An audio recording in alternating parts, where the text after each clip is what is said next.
My father had 93 years, but it seemed short. In his seemingly long life of 93 years, it was short because it just seems like if we only had more time. Old Testament gives us a view of some people who live to be 500, 600, 700, 800, 900 years old. If I have a chance to ask, I will ask, how come we got shortchanged?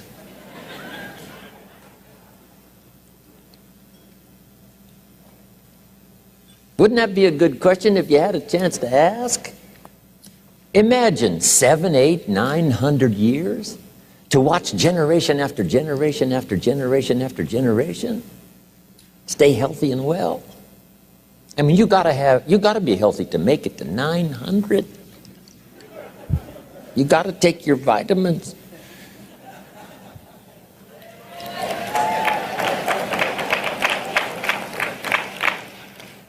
I'm pushing the Bible, I'm pushing vitamins. I mean, I'm doing good today. So, the key is time is precious. Now let me give you Bill Bailey's description of time. Life is not just the passing of time. Life is not just the passing of time. Life is a collection of experiences, their frequency,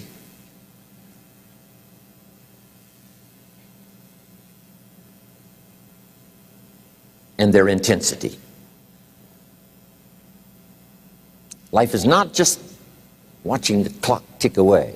Life is a collection of experiences, their intensity, their frequency. When my friend Mark died at age 44, someone says, that's young to die. But what if he lived 4 lifetimes in one? It might not be too young. So here's whatever the span of your life turns out to be, here's what you want to fill it up with: experiences and the intensity of those experiences.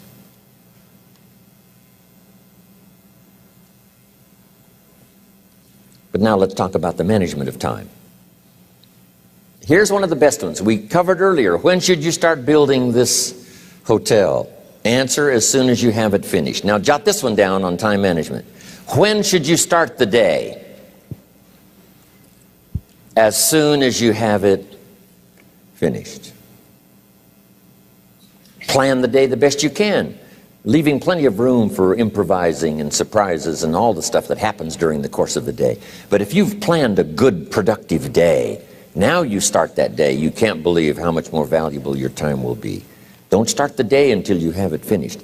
Now here's the next one. Don't start the week until you've had it finished. Now to lay out a week is a pretty good challenge. Next, don't start the month until you have it finished. The places to go and the people to see and the productivity and the sales and the customers and the development and all the rest of what you want to accomplish during the course of 30 days. Don't start the month till it's finished. And then here's the big one. This is really challenging. Don't start the year until you have it finished. To the best of your ability. It can't be finished like minute by minute. But in terms of the sweep of what you want to accomplish in the year 2002, make sure that that's set and ready to go by the time January 1st rolls around. And it might get all upset, and it might get torn up, and you do a new one. You make so much progress the first 90 days that now you've multiplied it all by 2, by 3. Because that happened to me. I thought, wow, this is going to be a great year. By the time I'd finished the 3rd month, I'm rolling, I'm soaring. So many things are happening, I revised my whole year's plan. Okay. Now, jot this down. Approaches to the management of time. Here's the first one. Ignore the subject. I mean, that's good advice. Don't let anything overly bug you. Because remember now, you don't have to do anything. Someone says, well, I got to get a handle on my time. The answer is no, you don't. If you want to let it all go, you can let it all go. I mean, this is good advice. Somebody says, you ought, you ought, you ought. Jot this down. Ignore all the you oughts or you should. Only if they're giving general information. We should. It's better to say if you're teaching, we should. Not you should, we should. Then you let me listen in without it being too confrontational. If everyone did this, see, that'd be great. And then you give a person a chance to choose to do it or not to do it. But when you start the you ought, now see if I don't, now see we got some tension and maybe some problems. So you oughts seem to always create problems. When you're talking to your kids, you say, no, if kids would do this, not always saying if you did this, life would be better, but if kids did this, life would be better. It's like making a little talk and letting them listen in. And then it's a little less confrontational. It gives us a choice. In one of my seminars, here's what I teach. All life form strives to the max of its potential except human beings. All life form strives to the max of its potential except human beings. How tall will a tree grow? As tall as it possibly can. You never heard of a tree growing half as high as it could. No, trees don't grow half. A tree drives its roots as deep as it can, reaches as high as it can, produces every leaf it can, every fruit it possibly can. To the max. Every life form strives to the max, except human beings. Now, why not human beings? Jot this down. You've been given the dignity of choice. You're not a robot. You don't have to repeat this year the same as last year. You can tear up last year's plan, develop a new plan.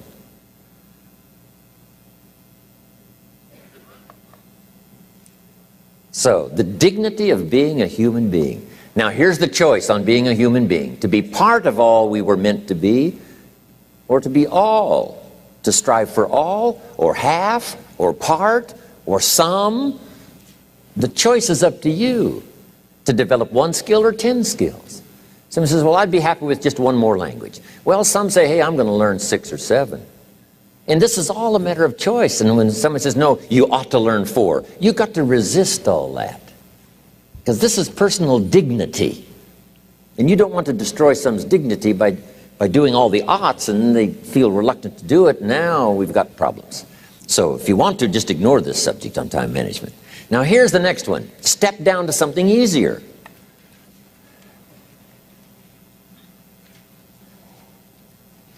The guy's in sales and he says, oh, I want to own the company. Finally owns the company. Now he's got no time to play golf. He said, when I was in sales, I was making big money playing golf 3 days a week. Heck with this owning something. Heck with managing. My life was never my own after I started to manage. I'm going back to sales. See, this is the key. If you're getting too pressed, you might consider stepping down to something with a little easier time pressure. Little girl says to her mother, Daddy comes home, brings his briefcase and pats me on the head and says hello, disappears and works on his papers. How come my daddy doesn't play with me?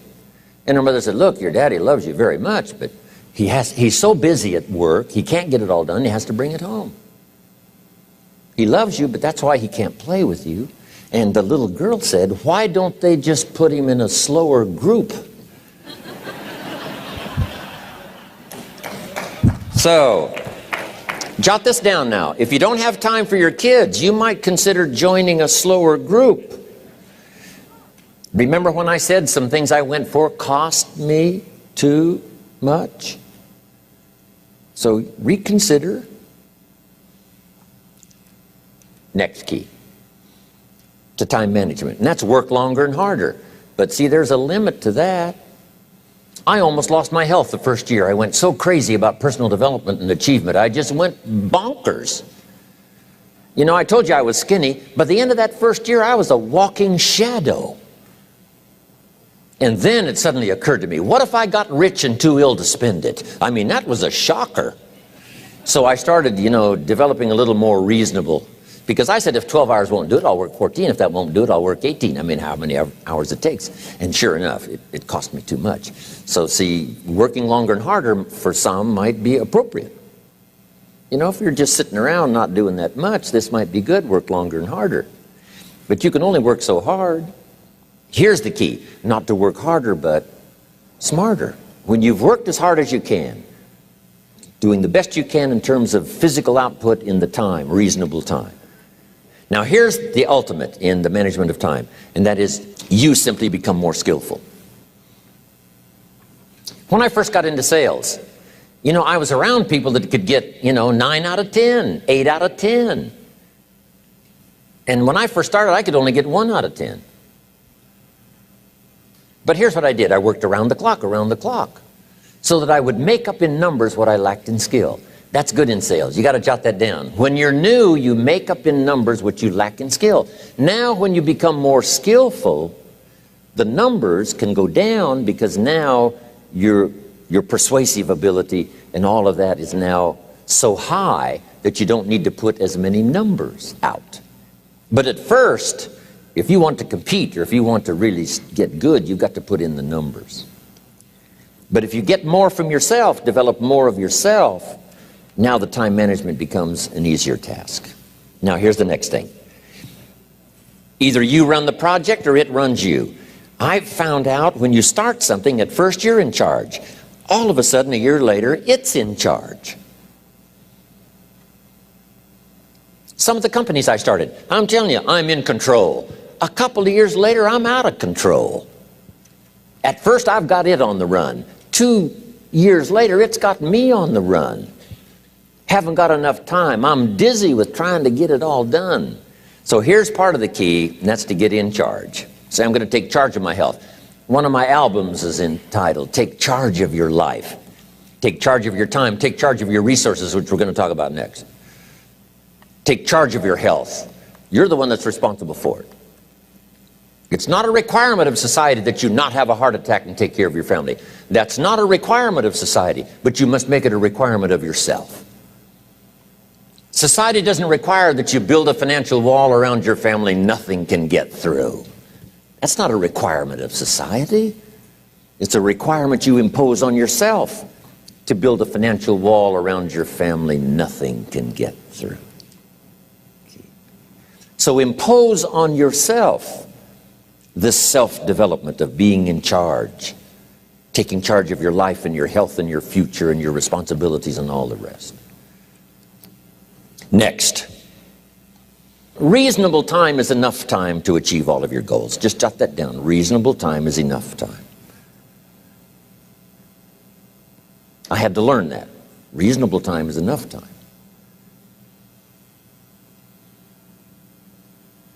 Here's why. It's not the hours you put in, it's what you put in the hours. If you start depositing greater ideas into the hours you've got later than now, I'm telling you, later you can't believe the productivity that will flow.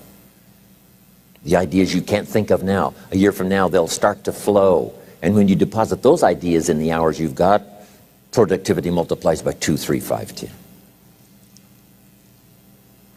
Next, time management essential. We've already covered the first one, a written set of goals. And then do priorities on your goals. What's important this week? What's important this month? Here's the next one. Often review. Just go over your goals to make sure that your list is working for you. It's got you inspired. It's got you turned on.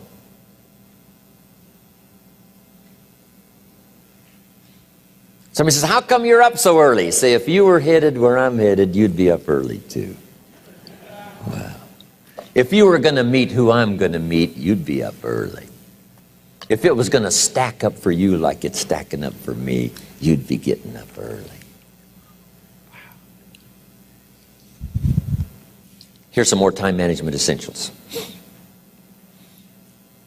Learn to study what we call majors and minors. You pick up the phone. Here's what you must say when you pick up the phone. Is this a major conversation or a minor conversation? If it's minor, a few pleasantries and you're done. If it's major, maybe you've got to make a few notes. So here's the next one. Important conversations, make an agenda before you make the call. Just jot down a little agenda. It's so easy now to just talk out of your head. Did you ever hear a conversation end like this? Let's see, there was something else. See, you don't look that swift. I can't think of it right now. I'll call you back. See, you look a little incompetent. Let's see, there was something. It escapes me right now. Really? So have you got this now? Make an agenda before you make a call if it's an important call. Now later that saves you all kinds of stuff. You call John in, the salesman, say, John, remember those 4 things we went over? He said, no, we didn't talk about that. And then you pull out your daytime or whatever, and there's the list you made when you made the call. He said, oh yes, seems like I do remember. And you've got him with your list. If it's just, salespeople especially can talk you out of what's in your head. It's true. No, we didn't talk about that. And if you don't have a little proof, I'm telling you, it's gone. So make an agenda before you make a call. So what's major, what's minor? Now here's the key on this. Don't major in minor things. If you take up major time to do minor things, I'm telling you, you'll be behind the curve constantly. Here's what we learn in sales training. What's major time and what's minor time? Here's minor time, thinking about prospects. Here's minor time, making lists of prospects. Here's minor time, keeping books on prospects. Here's minor time, going to see the prospect. Here's minor time, evaluating the prospect after you've been there. That's all minor time. Here's major time, in the presence of the prospect. That's major time. And if you took a look, if you're in sales and you took a look at a week, you'd say, my gosh, I'm spending 90% of my time on the minor stuff and so little time on the major stuff in the presence of. How many hours in the presence of in my day? How many hours in the presence of during my sales week? Because the time that really counts is in the presence of the prospect.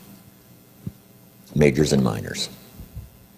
Here's another key time management essential. Don't mistake movement for achievement. It's easy to get faked out by being busy. Guy comes home at night all exhausted, falls in the chair and says, oh, I've been going. Here's the big question. Doing what? It's not the going. Some people are going, and they're doing figure eights. I mean, their progress is small. So don't mistake movement for achievement. Here's another one in sales we learned. Don't mistake courtesy for consent. If somebody's pleasant and they nod, you say, oh, they're going to buy. No, they're courteous. You can't mistake courtesy for consent.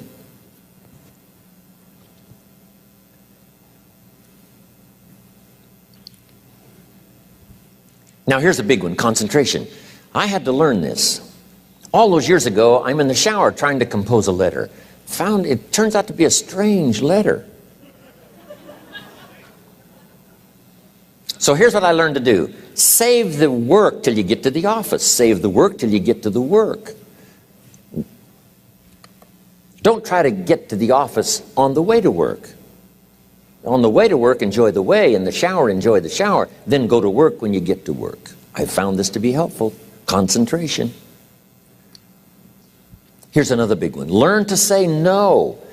I'm telling you, in such a social society we have now, it's so easy to try to be a nice person, saying yes, yes, yes to everything. Find yourself overloaded. Now you got to call and make the, well, gosh, you know, all the time it takes to back out of something that you said yes to too quickly.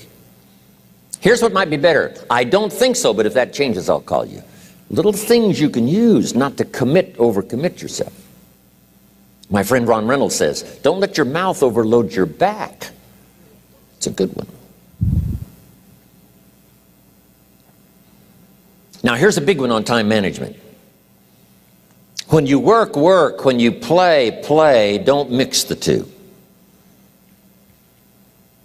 Don't work at play. I used to take my family to the beach and I would bring my briefcase.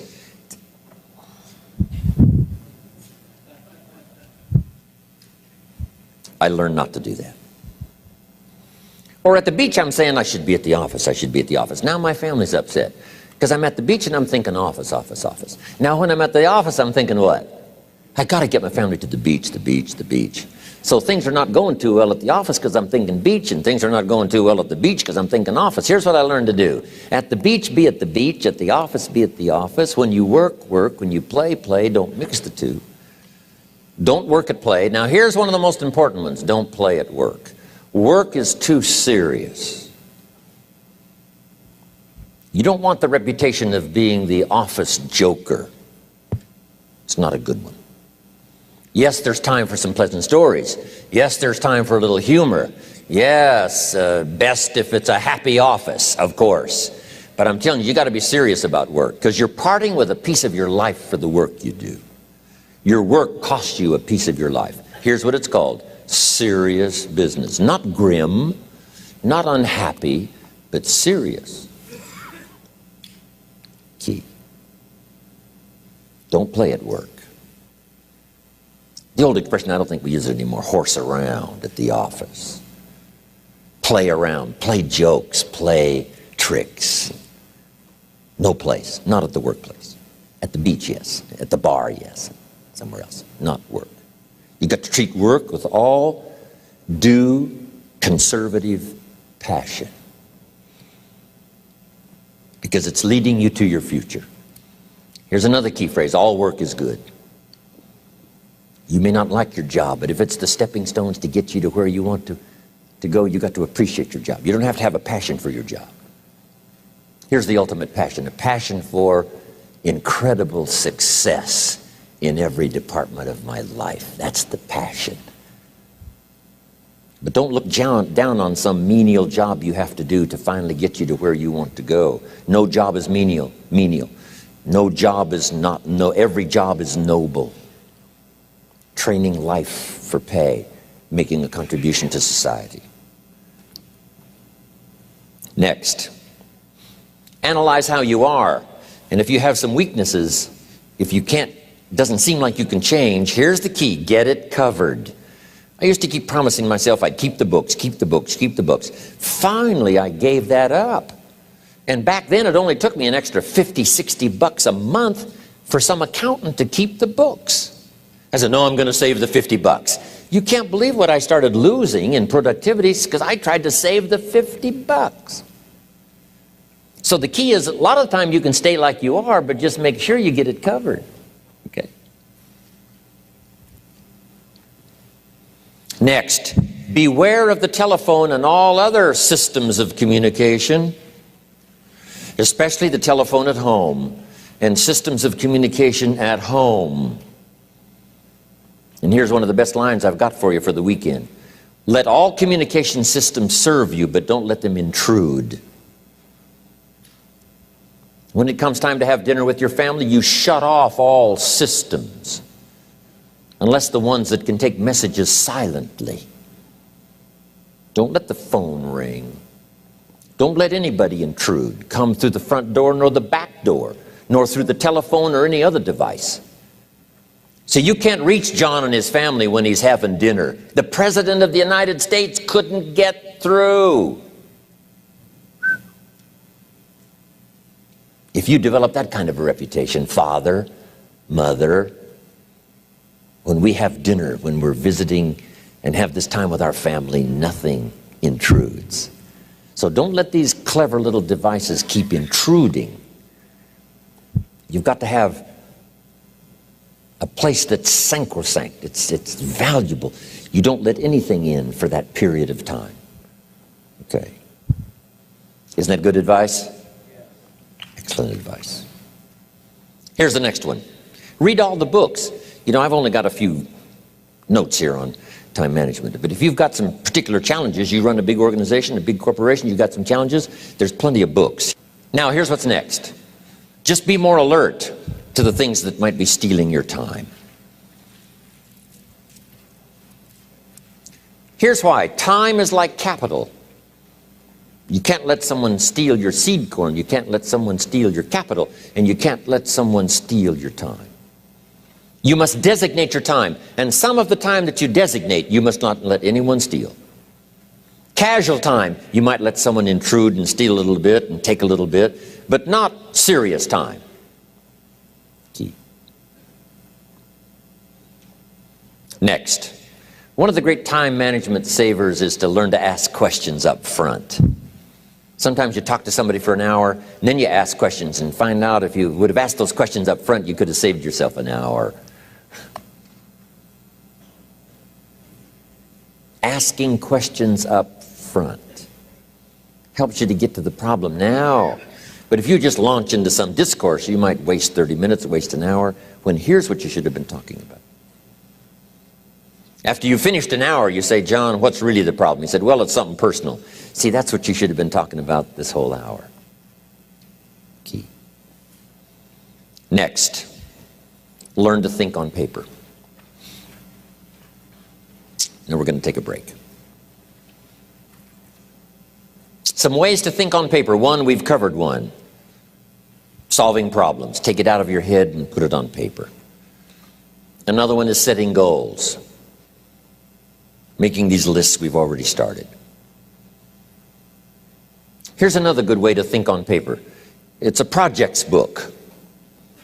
Each person you're working with and each project you're working on, get a loose leaf binder and a tab and some pieces of paper behind the tab, and do a little continual summary of how it's going between you and that person and between you and that project.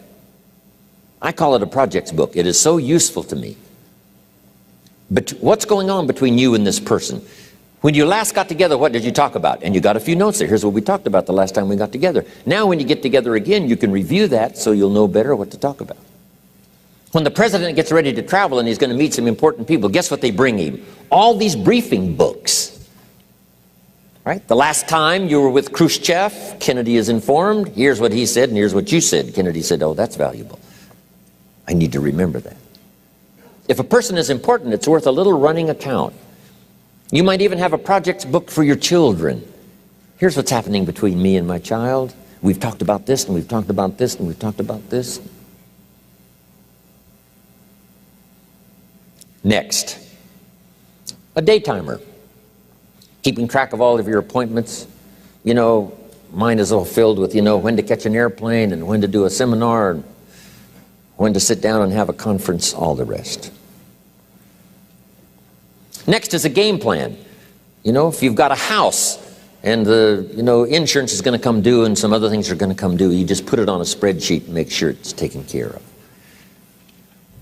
Key phrase, take things out of your head and put them on paper. And the key is to just experiment with different ways that helps you to do that. Now here's the last one, thinking on paper, and that's to keep a journal. One of the things I'm known for around the world, have been now for 39, 40 years, is keeping a journal. Now my journal is not it's not necessarily it's not like a diary. It might be part diary. I'm flying over Ireland and I write down a few little things that impress me. Today I met this person. Wow, what an extraordinary event. Today I conducted this seminar in Rome. 1,000 people stood up and sang for me. I've got a little bit of a diary in there. But here's what primarily your journal is for. Collecting good ideas. A journal is to collect good ideas on your health, good ideas for your business, good ideas for your future, good ideas for time management. Because I used to take notes on pieces of paper and torn off corners and backs of old envelopes and restaurant placemats. And I threw all this stuff in a drawer. It did not serve me well. I finally learned to get a bound copy, right? And just keep a journal, right? If I was here, I had my journal, I'd be taking notes, right? These 2 days in my journal. Now, if you're caught without your journal, you just take the notes when you get back home. You put those notes in your journal, throw the paper away. Because we don't usually go through paper to review. But see, my journals now make up a significant part of my own library. My journal's all reserved privately for my children and my grandchildren. Can you imagine what I've collected over the years? It's unbelievable. There are 3 treasures to leave behind. I think you've already got those notes, right? Here they are. Number 1, your pictures. Don't leave the event unrecorded. It takes only a fraction of a second to say, here's who I was with. When I travel the world, right? We take all these pictures, and here's one of the gifts. People send me the pictures they took of me and them. It's part of the treasures I have on the farm. Incredible. A picture's worth 1,000 words to describe the scene, the emotion, what happened. Say, wow, this was an extraordinary day for me when I met these people. Here's what they told me happened to them when they went to my seminar 10 years ago. Wow. Wow, the drama comes back if you've taken the pictures. It's one of the treasures to leave behind when you go. Remember the old photographs that we have now of, 100 years ago, 70, 80 years ago, just a few photographs? What would it be like if you had thousands of photographs of the past, of your history, your mother, your father, right? Grandparents? So change all of that now for your children. Leave all your photographs as a record. Here's what's next to leave behind, and that's your library. The books that changed your life, the books that changed your health, the books that rescued you from oblivion, the books that you passed on to other people, they were so exciting for you, the books that made you financially independent, the books that developed your leadership, the books that gave you wisdom to ponder when things were tough, the books that got you through the winter, the books that helped you to plant in the spring and harvest in the fall. What a treasure to leave behind. If you do that, here's what's for sure. Your books will be more valuable than your furniture. Wow. Now the third treasure to leave behind is your journals. The notes you took that helped you to live life as you lived it. Long after you're gone, a treasure that children, grandchildren, great-grandchildren will find so fascinating. They may use it to help guide their own